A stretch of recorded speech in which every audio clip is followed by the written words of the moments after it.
So once we get the PowerPoint up and going,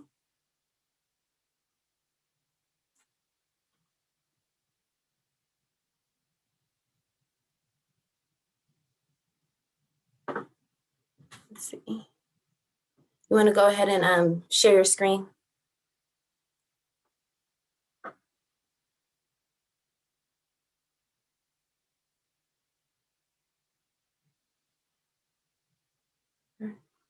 Okay, perfect.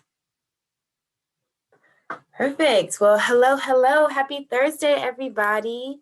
Thank you so much for joining us for this training. We are so happy to have you here, and we are very excited for this engaging training we are about to indulge in. So, as you all know, this is the Youth Sexual Health Training on supporting youth in an over-sexualized digital age.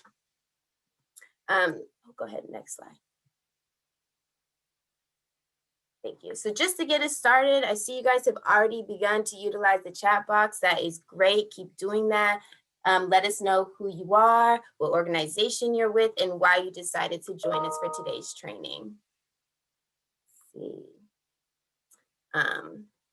So let's meet the team. I am Olivia James. I'm the Marketing and Communications Vista here at Maryland Mentor. We also have our Program Outreach Vista, Dakota Shamblin, with us today, as well as Antoine Baguette, our Baltimore City's, Schools and Mentoring Vista. Yes. So who is Maryland Mentor? Maryland Mentor is one of the newest statewide affiliates of Mentor, the National Mentoring Partnership. We are one of 26 affiliates, and we actually just relaunched in January 2018. So we're still fairly new, but our work, we are doing some immense work. Our mission here is to fuel the quality and quantity of mentoring relationships across the state and to close the large mentoring gap. So our vision is that for every young person to have the caring adult relationship they need to grow and develop into thriving, productive, and engaged adults. So how exactly do we plan to do that? So we support the mentoring programs and organizations that support young people. So our main job here at Maryland Mentor is to make sure our program partners have the resources they need, can attend the trainings that they need, but we are more so we're here to help the mentoring programs so they can then help their mentees. Thank you. So what does our support look like? We can connect adults and mentoring programs with our National Mentoring Connector. We also have no cost technical assistance. So RTAs, which are really great, they can help you figure out, what's the best way to have a virtual mentoring relationship? How do I make this in-person program work online? I'm trying to recruit more mentors. What should I do? Stuff like that. And then you can go ahead to the next slide. And then we also have our elements of effective practice, the EEP that we use all the time and our program partners say are very helpful. We also have the covenant, which shows we did this research a couple years ago, which shows what do our mentees actually want to see from their programs and how can we help accomplish that. But yeah, we have a lot of great resources, programs, trainings going on, and I'll make sure to drop our website links so you can check all those out. So let's get into this training. What are our webinar logistics? So we would like for you all to remain muted. You don't have to stay off video unless you want to, but we would like to see your face if you want to share, make it feel more as in person as possible. But to please stay on mute until it comes a time where we're like, okay, go ahead and unmute yourself if you want to ask a question, whatever, engage in conversation. But until then, remain muted and just utilize the chat box. But yeah, like I said, utilize the chat box to put comments, questions, anything you want to share when it is a time to stay muted, as well as a time to share if you don't want to unmute yourself. Feel free to raise your hand. There's that reaction for Zoom to raise your hand if you want to say something in that moment. And then For this presentation, they'll make it clear, our presenters will make it clear to you when, like, if they're gonna take questions during that section, or if they would prefer for you to just wait until the end, or until they finish those slides. So yeah, but anything you have to say, we'll be monitoring the chat box. So in case you don't want to forget your question, just type it on in there. I'll make sure to mention it when it does come time for questions. And then yeah, have fun and enjoy. So let's introduce our trainers today. So our first trainer is Sierra Daniels, and she's a training associate with R&D Associates Global. She's also the executive director and co-founder of Young Kings Leadership Academy. And she's just done some great work for the community. I really can't wait for you guys to see this presentation. Go ahead. Hi, everyone. I am Sierra. As Olivia mentioned, I am a training associate with R&D Associates Global. We have partnerships with the JHU Center for Adolescent Development and the Baltimore City Health Department. So as well as, doing youth sexual health trainings, we also do adolescent development trainings. And we also currently are working on sexual health curriculum for faith-based organizations and churches. So for those of you who don't know, I'm also married to a pastor. So that work also bleeds through everything that I do as well. We co-founded Young Kings Leadership Academy, which is based in Baltimore. We serve Black male middle school students and illuminate their full potential by providing unique learning opportunities beyond the classroom. If you have any questions about any of the organizations listed, they are dear to my heart: Teach for America, Baltimore Core, Open Society Institute, and the Annie E. Casey Foundation, in which I'm very active in. So if you have any questions about any of those fellowships or programs, please feel free to reach out. Thank you. And then our second trainer is Zev Saquan Manek. I think I said that right. He'll say it properly, but he's a sexual health trainer as well with R&D Global Associates. He also does mental health coordinator, family care coordinator. He works at Morgan State and is also an alumni there. So if you're from Morgan State, let us know. But yeah, you can go ahead and add anything you'd like to say, Saquan. Okay. Greetings, everyone. We're really excited to have you all here. We got some interesting stuff to show you, so we're hoping to have a really interactive presentation with everyone. As things that were already said, feel free to ask questions. Drop them in the chat. We will get to as many questions as we can. We also want to respect everyone's time. So my name is Zev Saquan Monka. It's Monka, like Monka. Like, yeah, it's difficult, so don't worry about it. But yeah, so I work at Morgan State University, and I also do social work. So I work a lot with the youth. I actually do mentoring as well. So I'm just really excited to show you guys what we have. So, just to run down it real quick. Welcomes and introductions you already know, but then we're going to be going over the STD and HIV facts and just some information in Baltimore City. We're going to talk to you about some of the sexual messages and youth exposure to sex in just culture as is. Then we're going to move on to some interventions for mentors and give you guys some information that you can use when you're working with your mentees.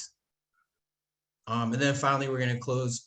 Yeah, thank you. And then finally, we're going to close with some questions. But like I said, we're really interactive. We like our people to participate. So we're going to ask our first question, starting right off the bat.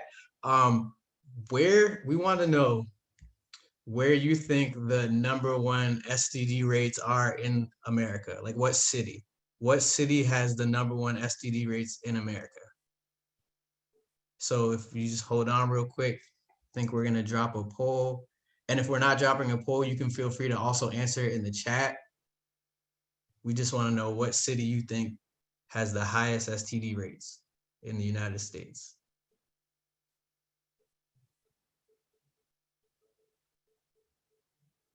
So we're gonna give everybody a little bit of time to answer these questions. So some people are saying Atlanta. We have New York, DC, New Orleans. Another person saying DC. Los Angeles. We have some good guesses. Alrighty. Okay, okay. So the number one, we have Maryland. Maryland's actually a state, but you're close. So the number one place, as you can see, is Baltimore City, right? So real quick, how many of our participants knew this fact? Just real quick. Okay. So yes, we were also we were also shocked to hear this, right? So you can see in this PowerPoint that you can see Baltimore has 2004 cases per every 100,000 people. You can see Jackson, Mississippi, Philadelphia, San Francisco, and so on, right? But the whole point is these stats are shocking, they're alarming. We don't like to see it, and the point is that together we can change it. And being a youth activist and being a mentor, you can really promote sexual health in a positive way and make sure that you can help bring this rate down a little bit. So let's move on to the next slide. So here's just some quick stats to you. These are brought to you by the Baltimore City Health Department. I think these stats were captured in 2018, but you can see 21% of all new HIV diagnoses were among young people. So in 2017, 87% of them were young men and 13% were young women. Another thing that really sticks out with this is that 1 in 4 teens contracts STDs every year. So if you look at that rate, this is just, we have to do something about this. This is horrible. So if we scroll down to our next slide. So if you look at this, it says that the non-Hispanic Blacks made up the majority, which is 82% or 82.7% of living adult and adolescent cases. So if you're working in Baltimore City or if you're working in the DC metropolitan area, we know that the majority of the population that you're working with is going to be African American. So this is just to stand out to you as to why our information, what we have is so important.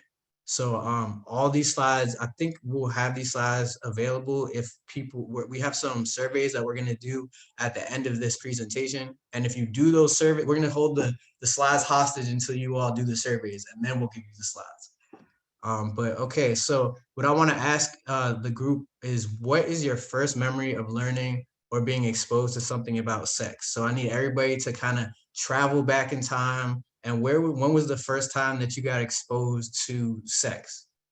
And we're gonna give everybody 69 seconds to think about it, and then we're gonna ask people to be brave and share.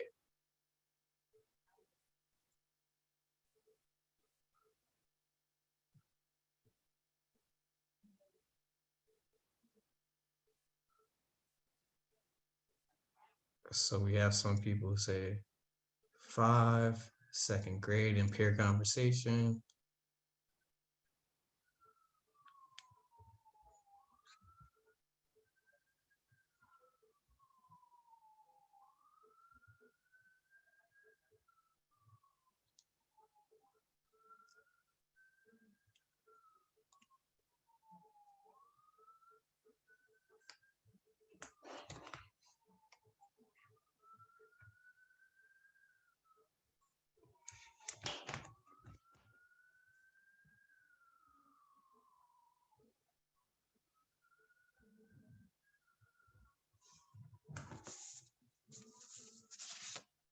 Okay, so I would like to ask somebody who's brave enough just to kind of unmute themselves and to share about like maybe the first time you ever learned or got exposed to sex.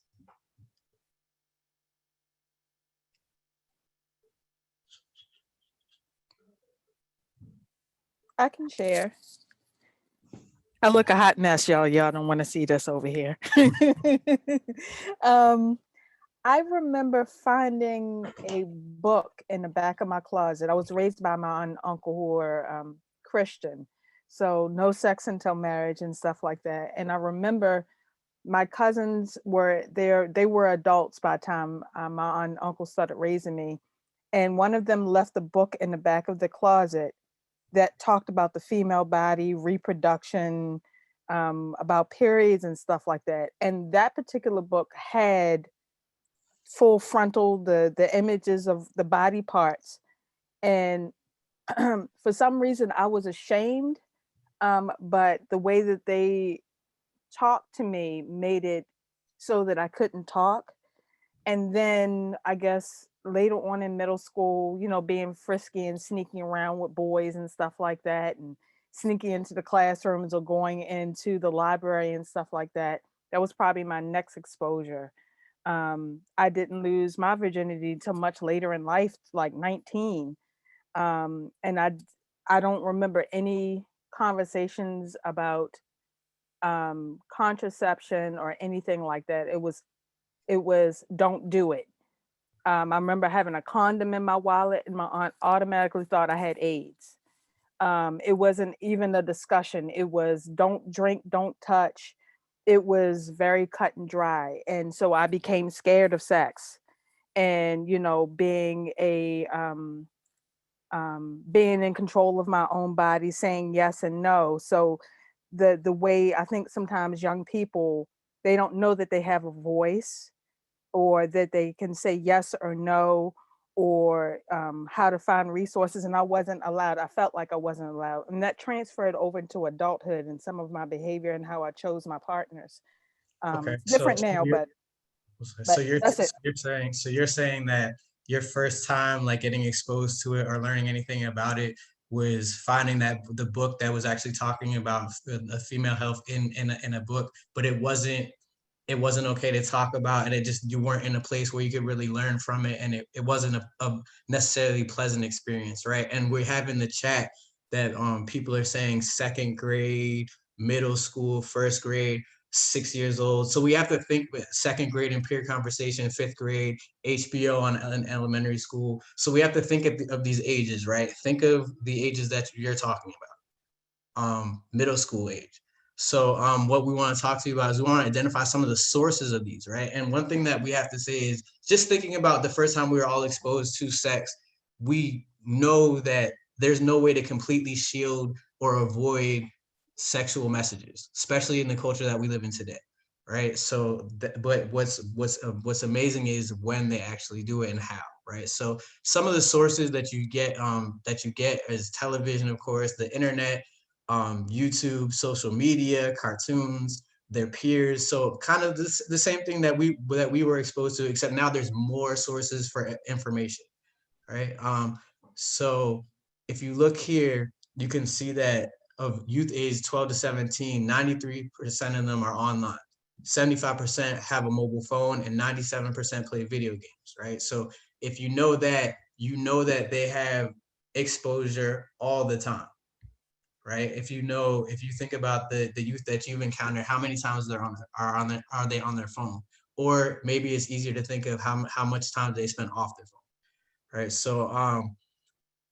So if we look at this who's online by the ages, you can see that once again, like we've been saying, our youth are on the online the most, right? And then if you look forward to the older ages, they're on less. So that means that there's also a gap of what people are understanding and what information they're getting on the internet. All right. Okay, so if you are interested in knowing how youth are actually spending their time on technology, this graph provides that information. So from an organizational level or just from a mentoring aspect, if you want to know like overall how youth are spending their time, this graph shows a great depiction of, you know, them spending most of their time on social networks, video sites, and playing games.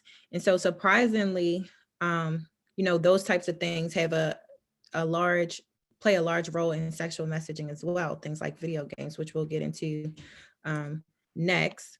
But here you see from 12 to 13, and then when we go to 14 and 17, the percentage of teens that are online dramatically increases from 65% and 89% to 89%. And I just want to add that this was actually the most recent information data from the CDC is from 2013. So this is from 2013. So you can only imagine, I'd be so interested in knowing how it is not only in 2020, but ever since this paradigm shift that we've had with COVID-19 and all students being shut indoors with no other activities, really being able to participate in, having school online. So they have so much, more students are having access to technology than ever before and at younger ages because they actually need it for their learning as well. So I'm interested, like I said, most of this is focused in 2013 and some of this that I'm going to be talking about with video gaming is from around 2008, 2007, and 2009. So from that time, 97% of American youth ages 12 to 17 were playing video games, okay? Now, there are many youth who have reported internet harassment and unwanted sexual solicitations from online, including video games. And so for me, this was the most alarming because hearing, you think, your child or maybe one of the youth that you're working with, you think they're simply on a video game. For our generation, there were no networks tied to that you can't fathom them being solicited for sex while playing a video game, but it happens. It happens often, and there's even cases where people have been jailed for soliciting sex from young boys. On Fortnite, this California man was solicited. He had solicited up to 20 boys, and he even met up with one to give them money through the game. And so, these are the things just working with youth that we need to be aware of that, they've been bombarded with. So the first question I want to ask, I'm going to give you 30 seconds and in the chat, you can, it says in the chat, you can just answer how old, we have a poll, great. This is the next poll. Olivia, can we get the second poll? It looks like the first question came up. Yeah, So click question 2. Mm-hmm.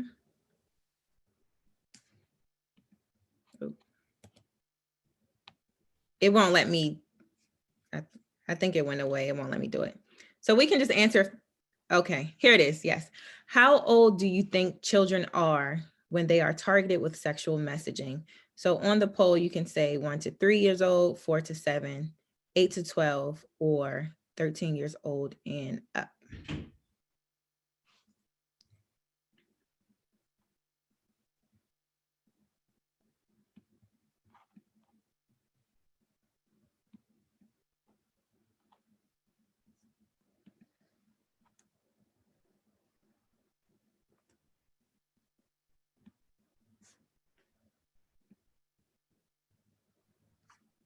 I always love waiting for polls and just seeing the percentages, but I'm getting PTSD from the elections. Okay. So it's not showing me the responses, but you can also, here we go. All right. So it seems like most people are saying 8 to 12 years old when youth are targeted. We have 33% of participants saying that 4 to 7 year olds, and very little bit of people saying 1 to 3 year old and 13 and up. Okay. So I'm going to share some personal information about my daughter. She's 2. Okay. And when I reflect on some of the things that she likes, I know that she, like many other 2-year-old girls, love baby sharks, rainbows, candies, puppies, and kittens. And so I was alarmed when a music video came out earlier this year. And the last time I checked, it had 306 million views, and this was released a little bit earlier, a couple of months ago. And it's called Trolls by artists 6ix9ine and Nicki Minaj. And so the very first image on this video is this image right here with the shark and the rainbow teeth. And if you look in the bottom right-hand corner, you can see a baby shark. So if you just look at those 2 images and you think about Tyler or even an adult mind, first looking at this, you will actually think that it was baby shark. Okay. So then I was surprised within seconds, the very next image is of the two artists eating cotton candy, which children love. And then you have like the spiral rainbow, which is often associated with, you know, hypnosis and things of that sort. So then there's quick flashes, right? With the two eating colorful cereal, Fruit Loops, which was a staple of my childhood. I'm not sure about you guys, but it reminds me of childhood. And so even as a Black woman, hair was always very important for me growing up, as like many of my family members and some of the girls that I taught, you know, previously as a teacher.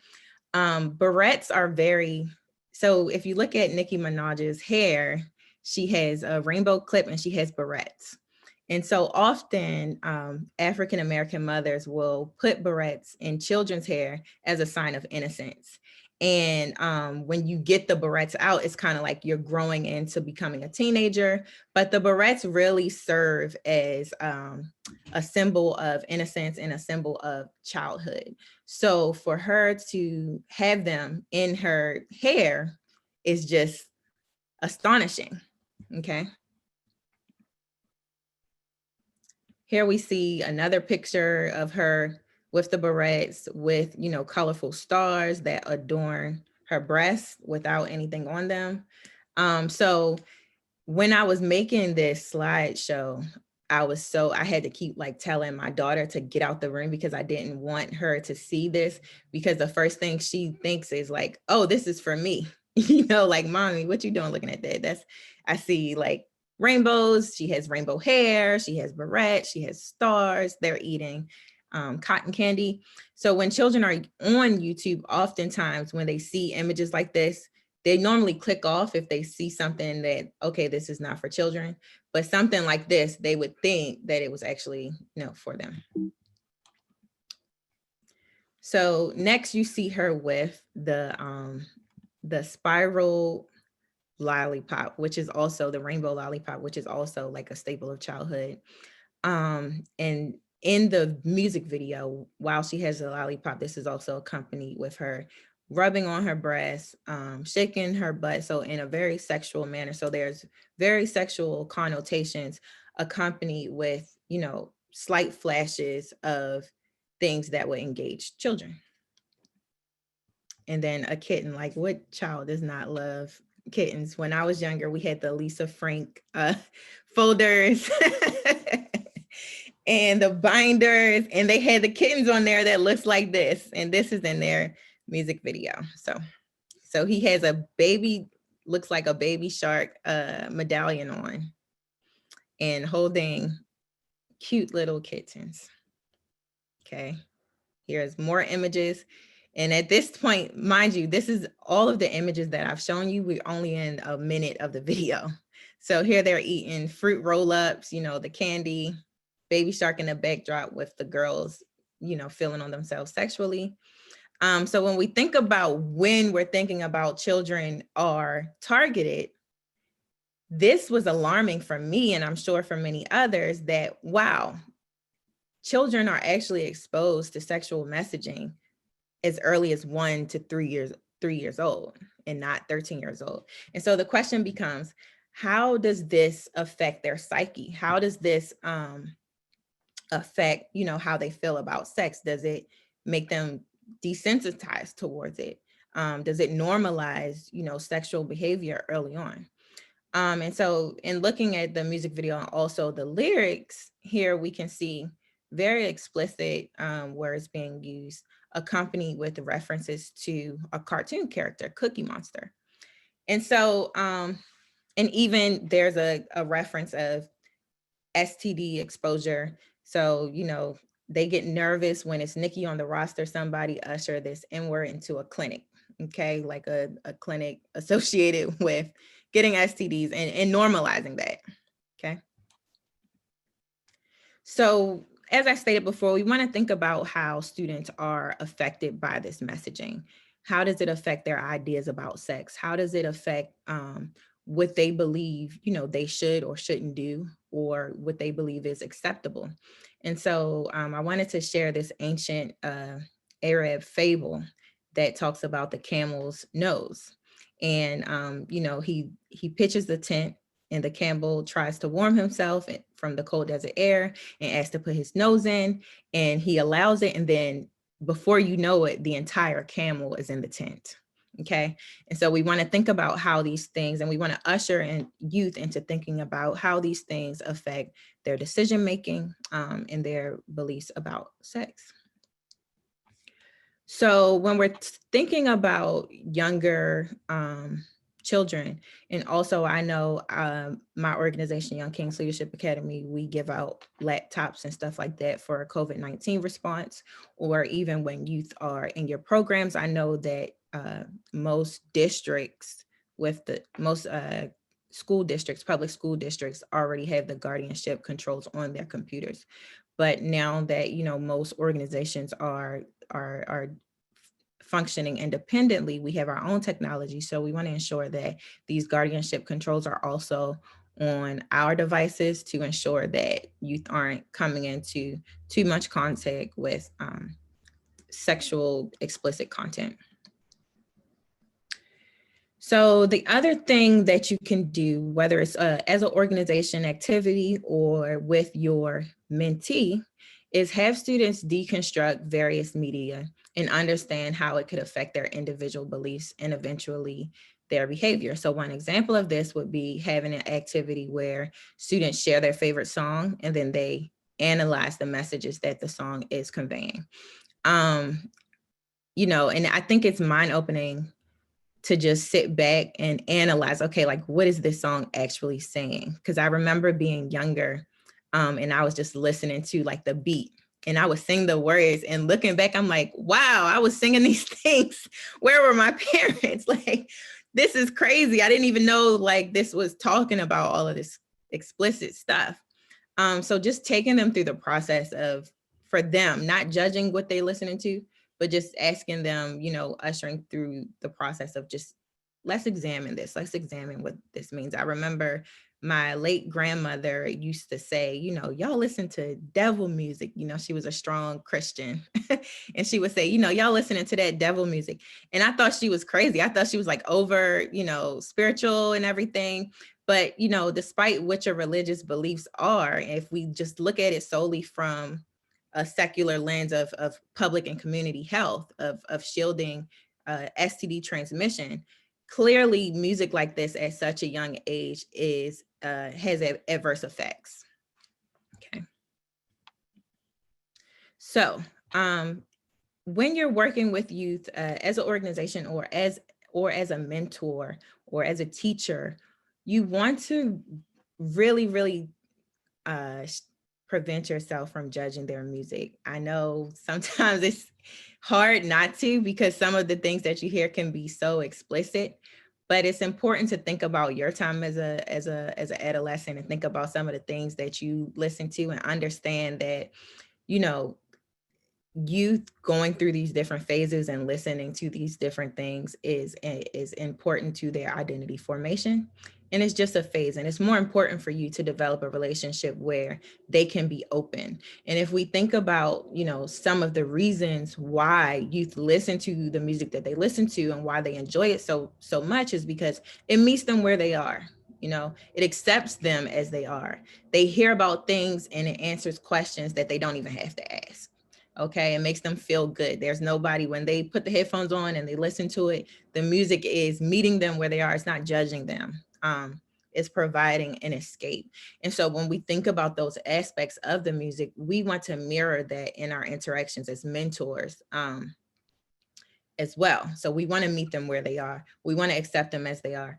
We want to allow our relationship to be so refreshing that it mirrors an escape from some of the negative things that they may be going through. And when we do this, we can become just as influential as some of the other messages they will get from their music. Okay. So, as I mentioned before, although we can't completely avoid sexual messaging, I think it provides, as a sexual health tool, it's great to provide hypothetical scenarios and just explore the value systems and beliefs without putting someone on blast. You don't have to tell, let's just say you are working with a female student, you don't have to tell her like, oh, I think you're dressing, too explicit, or why do you want to dress that way? It's so much easier to look at a music video of someone dressed explicitly and say, how do you think that this affects her individually? Or how does this affect her interpersonal relationships? Or, what do you think about people who decide to make these choices? And just understanding or getting them to really think hard about some of these things. And it Yeah. provides you as an opportunity to learn more. It's also great to share your music. You can learn so much about somebody by just knowing like what type of music they like to listen to. So it also provides you as the opportunity to really share with them something that you like to listen to. And, they might develop a new love for an artist that you listen to. And that's a good step as well. And you also might be surprised with like learning students, because you might judge them and think, oh, they might listen to rap. And then you ask them what they listen to and they're like, oh, like I like gospel music. So it really is good to build stronger relationships and understanding, who your mentees are and who your youth are. So when we look at the strong influence of technology, of music and music videos and YouTube and all of these things where they're getting sexual messages and sometimes they're negative, we want to identify counter support influences. So you as a mentee, as a mentor, can be a counter support influence. Faith groups can be, as I mentioned, R&D Associates is currently developing a sexual health curriculum in partnership with churches, which is huge because in the Black church specifically, sex has always been a very taboo topic in which, we haven't talked about. And so some of these institutions, which have strong influences over people and over youth, have the power to make positive impact when we address these things. Because if not, we're just leaving it to the computer, we're leaving it to whoever's online or their peer groups. We're leaving it completely in their hands without giving them the tools that they need. Okay, so we have to see ourselves as adult allies and support them with filtering and sifting through some of this information. So another counter support influences could be sports teams. Sports teams are known to just have cultures where, they listen to one another, they can hold one another accountable. There is actually a program, and I will link the information a little bit later, but there is a program for coaches to teach it's one for men, and it's for teach young boys about, sexual health and, consent and all of those things and normalizing those things. And they also later came out with one for females as well. So, your peer groups and your friends, many of us heard about sex the first time from our peer groups and our friends. And just with working with youth, we want to remind them, it's great for all of your friends to encourage one another. So if you want to practice abstinence, it's important for you to have friends who support that. And that's even with adults. My best friend, she practices abstinence and she's like, Sierra, you're my only friend who thinks this is a good idea. Like everybody else thinks I'm crazy. And so even when, with adults, and when we think about STD transmission and we think about healthy relationships and all of those things, we want to consider this and we want to let our youth know that it's important for them to have friends and parents and family members, and even you can support them in these things. Okay. So yes, definitely use the computer and the phones as a tool to promote the right messaging, to help them get access to information, because there are some very great resources online, which I'll share in the chat as soon as I'm done. But also, there are programs that are launched nationally, which I think we can learn a lot from, there is one in North Carolina called the Birds and Bees text message warm line. And so basically what that is youth can text a phone number and ask any sexual health question, and they could get trusted, solid information. And I think that, you know, in this climate right now where youth aren't having many person-to-person interactions, something like this is very useful. So it would be interesting to see if Baltimore ever rolls anything out, being as though we have such high transmission rates. Okay, so we are finished. We have more time for questions, anything like that. So if you guys want to ask any questions or any comments, please let me know. I also have like a ton of information, whether you're interested in more information about the online gaming and sexual solicitation, or ways to use, you know, computers and phones and stuff like that to promote positive sexual health messages, whether you're interested in rolling out, you know, this with your mentors in regard to sports teams or any of that, I can kind of help you sift through that information and get you everything that you need. So I'm going to put my email in the chat, and please feel free to reach out. But if there are any questions, please unmute yourself and ask, or you can drop in the chat and we'll address it as well. And before we have questions real quick, I really wanted to say that I really wanted to touch upon the fact that you want to meet your mentees where they are and using their music and using whatever they're interested in. Obviously, you probably already know this, but it's the perfect way to do so. So rather than monitoring, you should already be involved in what they're doing. You should know about the Nicki Minaj and 6ix9ine video, because you're also looking for, like, you're also involved in the music that they're listening to too. So just a lot of this information gets thrown at you, and it's a lot, and you're like, what can I really do when there's so much? And it really just starts with what you're already doing. So I just really wanted to make sure you all know that.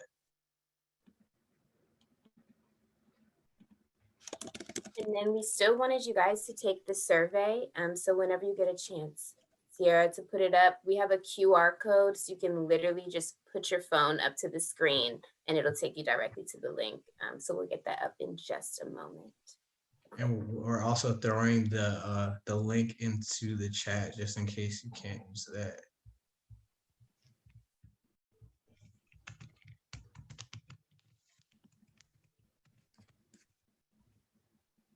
And then when you've completed the survey, just go ahead and drop like a 1 or a done or whatever in the chat. And once we've seen a decent amount of those, we'll go ahead and get started with the questions.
Okay, Emanuela says she can't get to the link.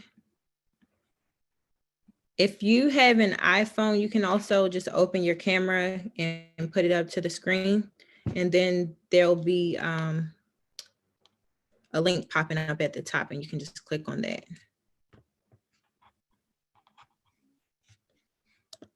Or I can try putting it back in.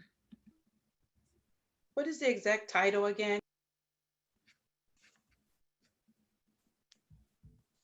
Sorry, what's the exact title of the training again? I'm just typing it in. Oh, I'm sorry. Youth sexual health, supporting youth in an over-sexualized digital age. So that, once again, that's youth sexual health, supporting youth in an over-sexualized digital age. Thank you. No problem.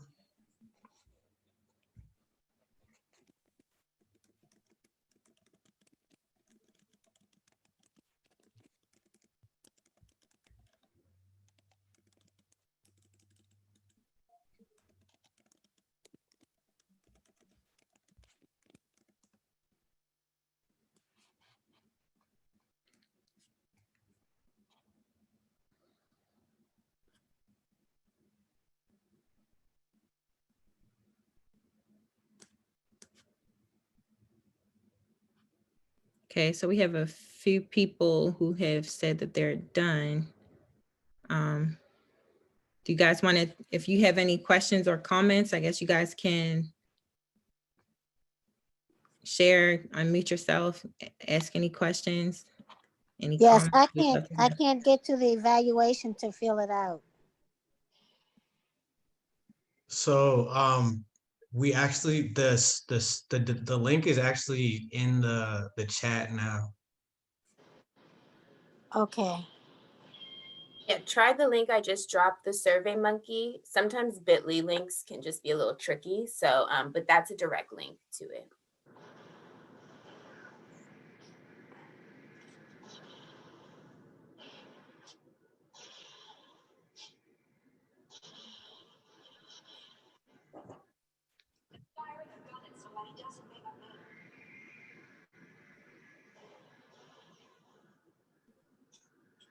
Sarah, I think people are just finishing it up before they ask questions.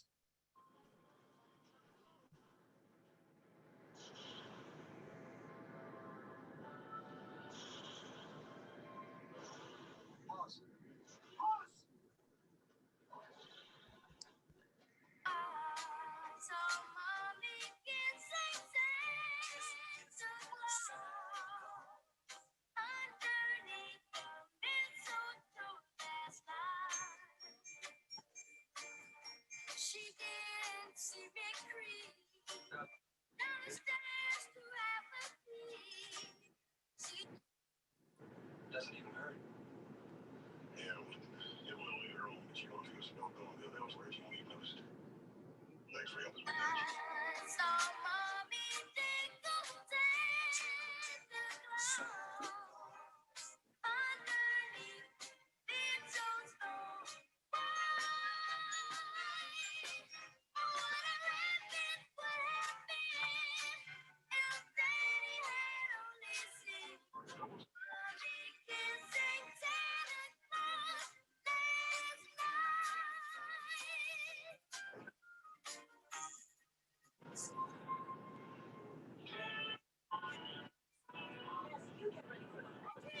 I really did see Mommy kissing Santa Claus, and I'm gonna tell my dad. Premiering Saturday, January 2nd at 7 on TV.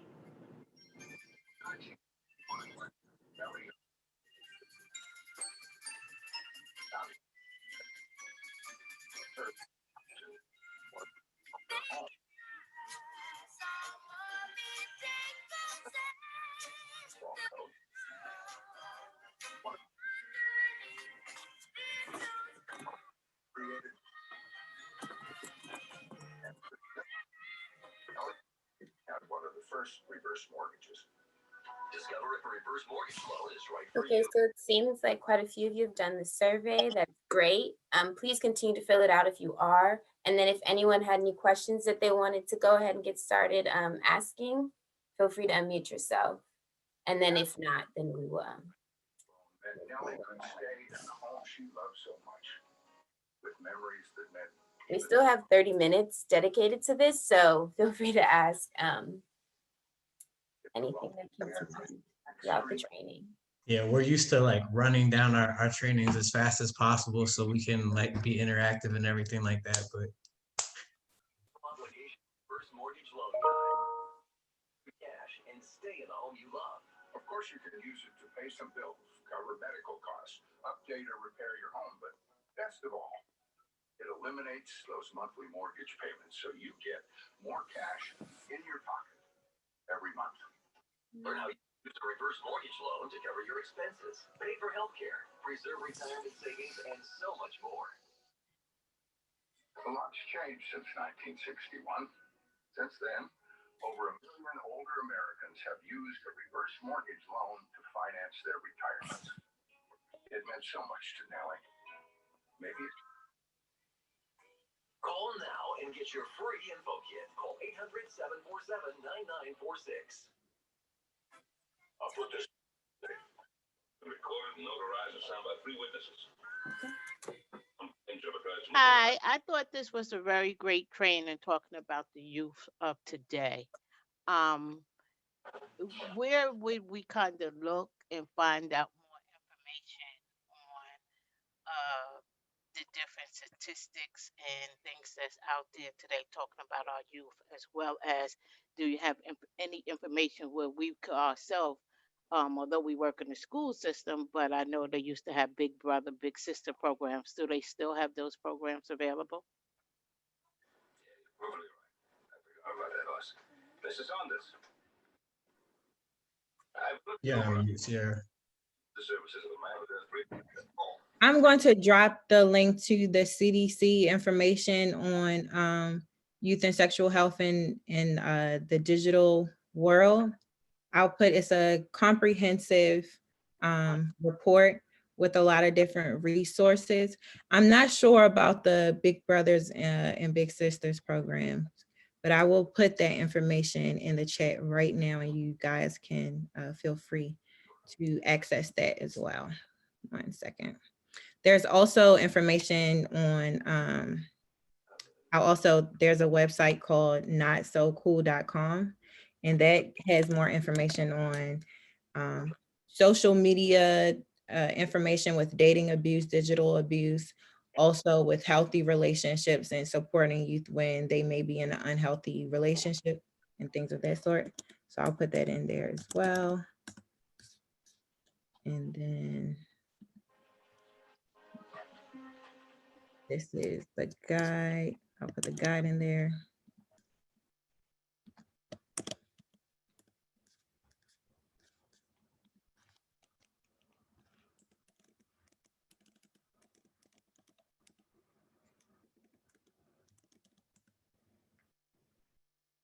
Oh, it's not so cool. What is it?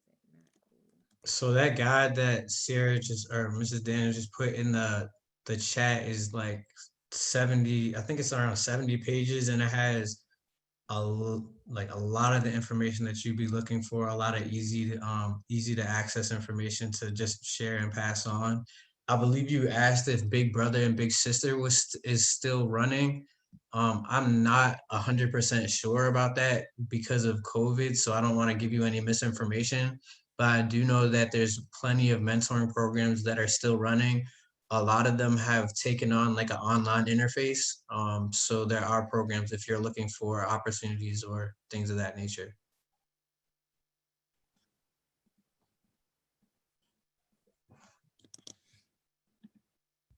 Thank you. You're welcome. No problem, no problem.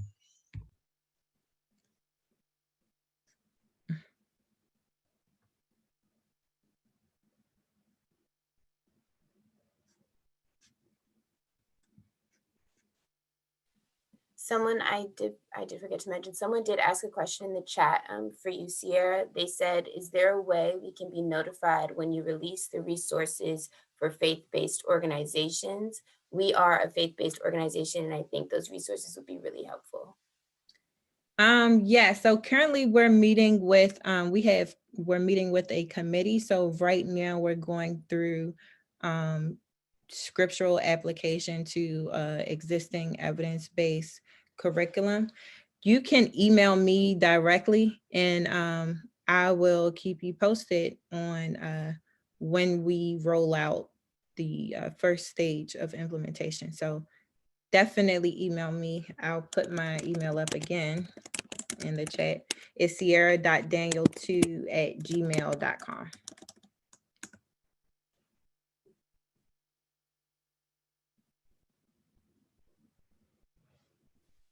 All right, well, thank you. If there are no other questions, I guess we'll just end early and give you guys back 30 minutes. But let's just thank our presenters again, Sierra and Saquon. This was such a great training, very informative, very relevant. So we are very, very grateful for this. Thank you to all of you that joined us as well and engaged both in the chat and on screen. And for completing the survey, that was also very helpful and will help us for future trainings. So yes, thank you all so much. I'll make sure to drop Maryland Mentors website as well, so you all can check us out. But yeah, enjoy the rest of your Thursday and email me. I'll put my email in there as well if you would like a certificate for this training today as well. But if there's no other questions, I guess we'll let you go. All right, happy holidays, everyone. Yes, stay safe, stay warm. Thank you.